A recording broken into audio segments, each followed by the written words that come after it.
Dans quelques mois, le 9 août 2022, les Kenyans éliront leur futur président. Sauf qu'entre les alliances politiques actuelles, les manigances entre potentiels candidats et surtout la révision constitutionnelle en suspens, l'issue de ce scrutin reste incertaine.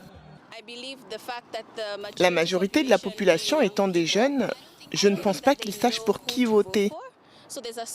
On a donc du mal à voir qui va puiser dans ces nouveaux électeurs, car nous parlons de plus de 6 millions de nouveaux électeurs potentiels.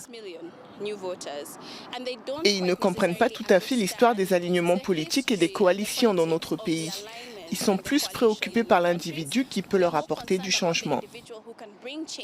Il y a quelques jours, la Cour d'appel a rejeté le texte qui prévoyait notamment de créer un poste de Premier ministre. Pour certains, ce texte serait une manœuvre du président pour se maintenir au pouvoir en tant que Premier ministre grâce à une alliance avec l'opposant Raila Odinga. Les deux hommes étant issus des deux principales ethnies du pays, le facteur ethnique pourrait être moins présent. Je pense que nous allons voir un petit changement, d'autant plus que les alignements politiques sont ethniques, tribaux. Je pense que les gens auront toujours cela au cœur de la discussion, mais ce ne sera pas la discussion principale, car comme je l'ai dit, il faut attirer les jeunes et les jeunes ne sont pas nécessairement familiers avec les manœuvres ethniques qui ont été utilisées dans le passé.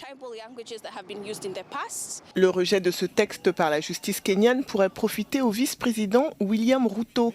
D'abord présenté comme le dauphin d'Ohuru Kenyatta, il est aujourd'hui mis à l'écart par le chef de l'État.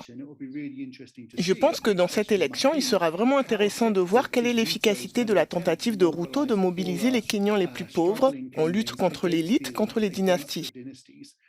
Avec plusieurs candidats potentiels pour le scrutin de 2022, cela pourrait donner lieu à un deuxième tour pour la première fois dans l'histoire du pays.